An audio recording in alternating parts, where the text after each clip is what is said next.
back to my channel, balik lagi dengan saya Merlin Timbang. Dan sepertinya video ini akan jadi video pertama saya di tahun 2023. Jadi nggak ada salahnya saya bilang Happy New Year, padahal udah mau habis ya bulan 2. Langsung saja teman-teman.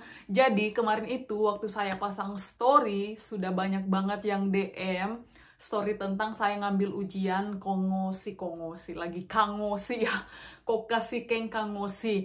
Banyak banget yang DM karena mereka tahu saya adalah kaigo dan caregiver dan bisa mengambil kangosi atau ujian perawat, ujian negara untuk perawat. Caranya gimana? Banyak banget. Nah, sebelum saya jelaskan, saya mau katakan kenapa sih kita harus ngambil kangosi harus ngambil ujian kangosi ini. Yalah, kita harus ngambil karena kita adalah perawat ya, karena kita mau bekerja sebagai profesi perawat. Saya ingatkan lagi, saya dan teman-teman lain yang di Jepang, walaupun kami perawat, kami tuh nggak kerja sebagai perawat. Kaigo dan caregiver itu bukan seorang perawat ya, jadi kita pingin ngambil atau agak upgrade jadi seorang kaigo menjadi seorang perawat. Tapi ada juga beberapa teman yang tidak mau, walaupun mereka itu seorang perawat dari Indonesia, tidak mau mengambil atau tidak mau menjadi perawat di Jepang karena nggak mau susah, nggak mau banyak tanggung jawab. Dan itu nggak salah ya. Tapi untuk teman-teman yang saya tahu banyak banget teman-teman yang pengen dari kaigo nih, teman-teman kaigo pengen jadi perawat, aku bakal menceritakan sejelas-jelasnya, sedetailnya ya yang saya bisa bagaimana caranya. Nah, sebelumnya saya mau katakan ternyata untuk mengambil kangosi ini selain jalur EPA, kalau jalur EPA enak ya mereka ya.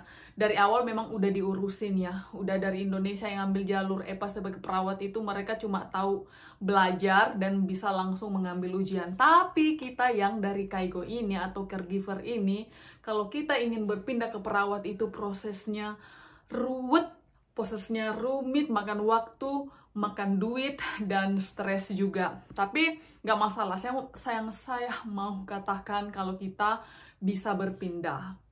Yang kedua, ternyata kita itu tidak perlu mengkelarkan dulu kaigo kita, nggak perlu harus lulus kaigo dulu baru bisa ngambil. Teman-teman baru datang ke Jepang juga bisa langsung ngambil. Teman-teman yang D3 juga bisa langsung ngambil. Atau teman-teman yang dari jalur TG atau dari jalur magang, kensusei, kalau teman-teman perawat, teman-teman juga bisa ngambil ujian ini. Atau teman-teman malah yang ada di Indonesia, teman-teman bisa mendaftar untuk ujian ini. Nggak banyak yang tahu kan? Makanya dari EPA dari angkatan 2008 ini yang saya tahu itu yang orang yang bisa mengambil itu baru sekitar 5 orang kali ya. Kenapa baru 5 orang? Ternyata kurangnya informasi atau ada kesaksian, ada yang nggak mau berbagi informasi. Jadi teman-teman yang lain tuh nggak tahu. Nah, semoga video ini bisa menjelaskan dan bisa memberikan harapan baru bagi kita. Oke, langsung saja apa saja yang dibutuhkan. Yang paling dibutuhkan, yang wajib dan mutlak di sini adalah yang pertama adalah harus mengambil STR. Maksud saya harus punya STR. Kalau teman-teman perawat D3 ataupun S1 nggak ada STR, artinya nggak bisa. Harus ada STR. Nah, kalau ada STR itu bisa lanjut ya. Dan yang kedua adalah teman-teman harus ambil N1. Nah, mungkin ada teman-teman yang tahu jalur ini, tapi untuk ngambil N1-nya masih belum tembus, jadi belum diurus ya. Nah, saya saja untuk mengambil N1 itu membutuhkan waktu 3 tahun kali ya, 3 tahun. 4 tahun baru tembus N1. Panjang amat ya, karena nggak mudah. Itu pun karena dibantu sama yang di atas ya. Jadi yang pertama itu STR ada, oke. Teman-teman setelah ngambil STR, terus ambillah JLPT N1. Nah, selanjutnya itu ada catat ya, soalnya aku, soalnya aku malas ngedit di video. Ngedit apa yang harus ditulis ya, jadi kalian catat. 1 STR, yang kedua N1, kemudian ketiga ijazah, kemudian transkripsi nilai, kemudian surat izin lulus kompetensi ya. Jadi STR dengan surat lulus ujian kompetensi itu beda ya. Kemudian silabus atau kurikulum, jadi silabus dan kurikulum ini yang paling bikin sakit kepala. Jadi teman-teman akan nanyain ke sekolah teman yang saat itu masih kurikulum berapa. Kalau aku dulu kan kurikulum 2010-2011, jadi kampus itu harus nyari kurikulum itu ya untuk mencari data-data itu. Kemudian selanjutnya 1, 2, 3, 4, 5, 6, ketujuh ya, setelah silabus kurikulum, catat ya, yaitu pamflet tentang kampus kan, membuktikan bukti ini loh, kampus ini memang ada loh, saya bukan abal-abal loh, sekolahnya memang ada, itu mereka butuh pamflet.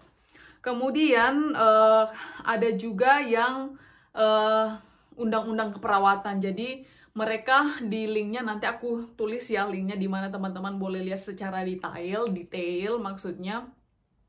Mereka meminta undang-undang keperawatan. Di undang-undang keperawatan ini mereka minta isinya, contohnya STR itu apa, ujian kompetensi itu apa, kemudian apa sih perawat praktek itu apa, kan ada bunyi-bunyi undangnya seperti itu ya, mereka minta ya. Tapi ya selanjutnya kemudian itu surat akreditasi kampus ataupun data tentang kampus kita, tahun berapa dirikan, berapa siswanya, berapa dosennya, berapa profesornya, prakteknya di mana, itu ada formatnya, jadi jangan bingung ya. Kemudian ini tergantung staff yang tergantung staff sih. Ada teman saya yang daftar juga, dia nggak diminta tentang data tentang kampus, kemudian juga dia tidak diminta data akreditasi. Jadi sedangkan saya diminta data akreditasi, saat itu saya tidak bisa penuhi, jadi mereka minta data tentang kampus. Jadi mungkin tergantung staff untuk dua ini ya, untuk dua data ini nanti. Kalau teman-teman coba kok berbeda ya, saya tidak minta dan saya minta, mungkin tergantung staff ya. Tapi yang wajib, saya ulangi lagi ya, N1, STR, ijazah, transkripsi nilai, surat lulus ujian kompetensi, silabus atau kurikulum, kemudian poster kampus, undang-undang keperawatan, kemudian tanda akreditasi atau data tentang kampus. Itu formatnya, data tentang kampus itu formatnya itu sudah ada di linknya Koserodosho. Nanti aku taruh linknya di bawah ya. Nah, kalau teman-teman sudah mengumpulkan semua ini, teman-teman itu harus translate semua dalam bahasa Jepang. Nah, di sini dia nih titik beratnya. Semua yang kita translate itu bisa makan sampai 8 mang atau sampai 10 mang. Jadi saran saya kepada teman-teman yang lain, teman-teman yang saya sarankan itu, kalian sebelum mentranslate-nya itu, kalian lihat dulu lah kalian bisa edit sendiri yang mana kata yang nggak perlu, yang mana boleh di-cut, khususnya di silabus dan kurikulum itu ya, yang mana yang boleh kalian boleh kalian edit. Kalau nggak bisa edit sama sekali ya shoganai, memang harus seperti itu. Tapi ada teman saya yang bisa mengeditnya, bisa dikurangin, jadi nanti biaya untuk translate-nya itu, terjemahkannya itu boleh sedikit ya, dan harus ditandatangani oleh memang penerjemah yang yang memang udah terdaftar ya, seperti itu, bukan penerjemah abal-abal, karena nanti itu akan diminta pertanggungjawabannya di Koserodosho. Nah, kalau teman-teman semua sudah mengumpulkan semua berkas ini, kemudian sudah diterjemahkan, teman-teman bawa ke KBRI. Nah, di KBRI ini teman-teman akan meminta tanda tangan. Kalau bisa juga tanda tangan, tapi kalau teman-teman juga sebenarnya bisa meminta tanda tangan itu secara online dari Indonesia. Tapi saat itu karena sistemnya masih baru, saat itu mereka masih buat kelonggaran sama saya, mereka yang tanda tangani, tapi saya buat surat pernyataan. Mungkin nextnya sudah tidak ada kelonggaran untuk teman-teman selanjutnya. Saya dulu ke KBRI Tokyo ya. Jadi saat itu mereka bilang tahun kemarin itu sudah berubah, kamu harus minta tanda tangan online. Saya coba dan tidak bisa, dan saya harus membuat surat pernyataan dan mereka mau cap tanda tangan. Nah, mungkin teman selanjutnya akan melalui tanda tangan online.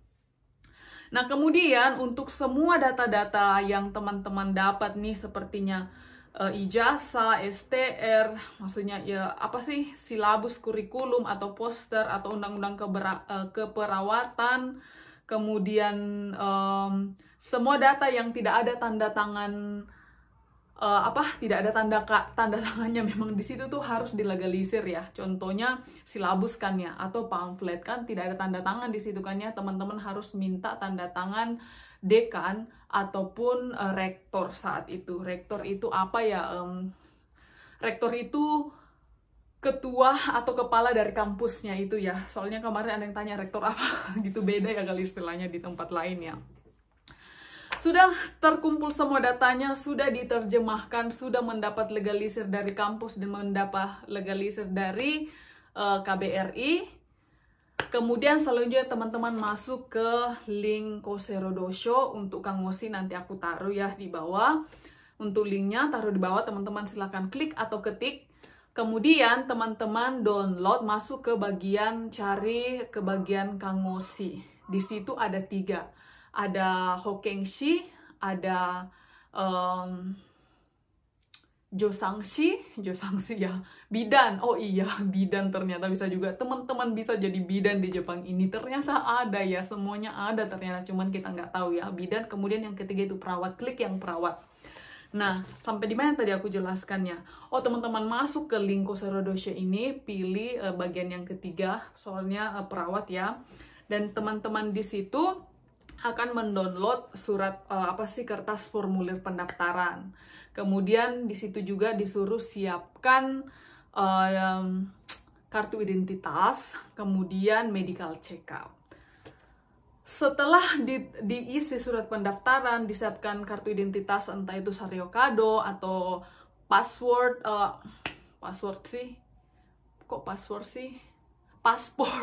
pasport, kemudian apalagi ya, medical check up, teman-teman ke dokter, medical check up, semuanya terkumpul, baru kemudian teman akan menelpon Coursera Dosho. Nomor teleponnya sudah ada di situ. Sebenarnya semua yang saya jelaskan ini itu tertulis detail di linknya ya.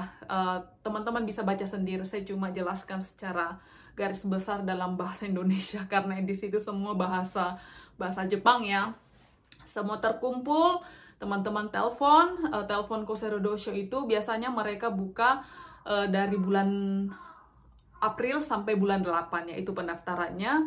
Kemudian dari bulan 4 April sampai Agustus itu teman-teman bikin perjanjian ya. Karena sistemnya mereka waktu aku kemarin itu masih corona, jadi kita sudah tidak perlu datang langsung ke Coursera Dosho, kita cuma perlu Zoom seperti ini ketika mereka mengecek file kita atau melakukan interview. Nah, teman-teman telepon, apa yang mereka katakan kalau teman-teman itu mau daftar Ningtisho. Ningtisho itu adalah surat izin yang kita urus untuk bisa ikut Kokashiken ini. Nah, mereka akan tanya kapan harinya kita bisa melakukan video call seperti ini. Dari bulan 4 sampai bulan 8 itu teman-teman pilih satu tanggal. Pokoknya aku ambil bulan 5 tanggal 5 ya, atau bulan 5 tanggal 10 lah, hari kelahiran. Hari birthday aku ya. Oh ya, aku nelpon nih mereka April. Oh, saya bisanya bulan 5 tanggal 10. Kadang juga mereka bilang, oh sampai tanggal itu udah penuh. Mereka tawarkan gimana kalau hari ini. Jadi teman-teman komunikasi yang bagus saja di situ ya. Telepon, oh ya bulan 5 tanggal 10 saya mau interview di situ.